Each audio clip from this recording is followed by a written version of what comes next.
there was an opportunity, and we were like, hey, we could either cheat, we could be really smart, or we could be first. And we're like, let's be the first one to have a big, Hollywood size studio, a full-blown stage that you can build houses in, or bring semi trucks into, or buses, and have all the tools and the capabilities to have it there. Yeah. See, this is it.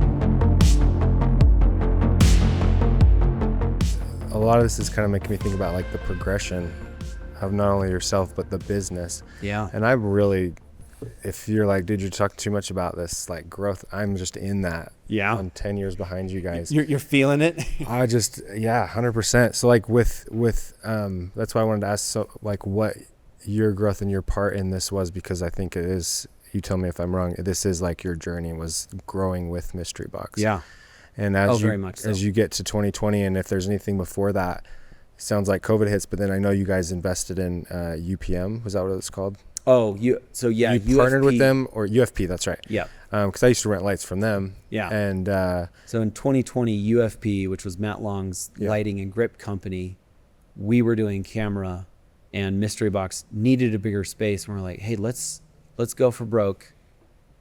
Let's just get something more than we need, and let's add a studio onto it. So we took UFP grip and electric.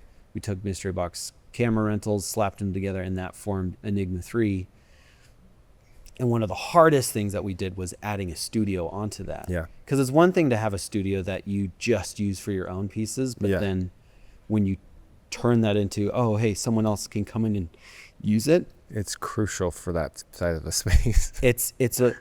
It's the difference between running a hotel and living in your own home. Yeah. Like just polar opposites in what their expectations are. Yep. What are the systems and workflows? How do you manage client expectations? How do you hold them accountable to those expectations? And what do you do when they say, oh yeah, we're going to have a crowd of 200 to 300 and 600 people show up, Yeah. And so it's been an amazing learning experience over the last 5 years. And I feel like we're starting to like get into a really good rhythm with it. And I've rented you guys this place, and it is massive. It's so big. Like, it's unbelievable. Because like I obviously have a studio, and we rent it out, and it's hard enough to get this place rented, but also the upkeep and just keeping it clean. When I showed up to your guys' studio, I think it was like a Sunday, so like no one was working, and it was just like the cleanest, just biggest place ever. And I was like, holy smokes.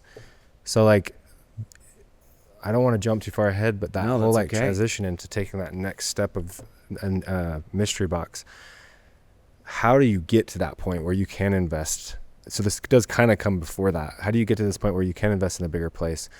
You've got the capital, the income, whatever, to get to that point. Is it 10 years of like building up a big cash reserve from all of your businesses? Is it like an investor comes in? Like, what was that next step to get to? I feel like the pro level. Yeah. Like you guys were like in college, and then, you get the work, and now you're in the NFL. I think this is when it kind of goes into, I think the answer to your question, and I advise people on this all the time, because I have people that come and ask me, it's like, hey, should I drop 60 grand on this camera, or should I buy these lenses? And the thing I always tell people is, you got to understand your pipelines. Yeah. Where is your consistent work coming from? Mm-hmm. And if you want to break into a new pipeline, is that pipeline strong enough to support it? Mm-hmm. And when we chose to, heavily upgrade, we were seeing a pipeline open up within our county for a need for a bigger space and an all-in-one location to be able, we saw that there was a bigger need for a one-stop shop for space, lighting, and camera, and production supplies, and all of those different things. Because a lot of those resources already existed up in Salt Lake. I would say Salt Lake, yeah. But some of that, and it may have come earlier than what was really needed, but it was things like there was an opportunity, and we were like, hey, we could either cheat, we could be really smart, or we could be first. And we're like, let's be the first one to have a big, Hollywood size studio, a full-blown stage that you can build houses in, or bring semi trucks into, or buses, and have all the tools and the capabilities to have it there. Yeah. See, yep, this is it. Yeah. Some of the things, and it's that doesn't even do it justice. Oh yeah, that's only one half. Yeah, I was gonna say there's the psych side, there's the little bit better angle. Yeah, and it's there you go. again, It's a it good comes to angle. things like working smarter, not harder. Yeah. You know, because within a tight budget economy, like you'll see that truss that's sitting above the psych. Yep. I believe it's the only motorized truss in the Does it state. go up and down? Yeah, with push of a button, the whole lighting grid can lower, and then you can do with a 1 to 2 man lighting team with pre-rigging your ceiling in 3 hours what would take a 6-man team 3 days. That's amazing. Because I've seen it. Because you don't have to have a scissor lift and You don't have to have a scissor lift, and then you can, just work safely on the ground. You don't have to have, certified harnesses and people that know how to use scissor lifts, and just the time it takes simply going up and down and like, oh wait, I need this clamp. Yeah. Jump That's off. So cool, man. And getting it all into like programmed lighting where it's all RGB, and it's just allowed us to make things that you literally couldn't in any other way. And so when you got this space and you were taking that risk to get to the to be the first in Utah County, Yeah. how does the word get out?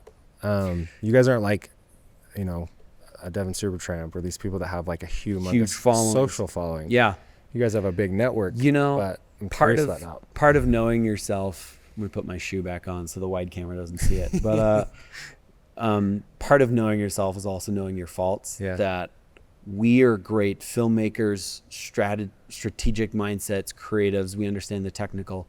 We're not great marketers. And I still have people. I'm literally on my way here, and I had a location manager calling me. He was like, "Wait, I hear you guys have a studio down there." It's like, it's been around for 5 years. Yeah. But we could do better at marketing. But again, kind of going back to our core principles, we've just been building it word of mouth, word of mouth. And some of that is, if you start with your core customer and build out from there, you kind of get a great understanding of what is needed and wanted within the community before you kind of go that more traditional, and not Hollywood, but more like Silicon Valley, where it's like, hey, we think people are going to want this. Let's get private equity to invest millions and millions of dollars into this thing. And then you launch it and you spend all this money in development. You launch a product that no one actually wants. Yeah.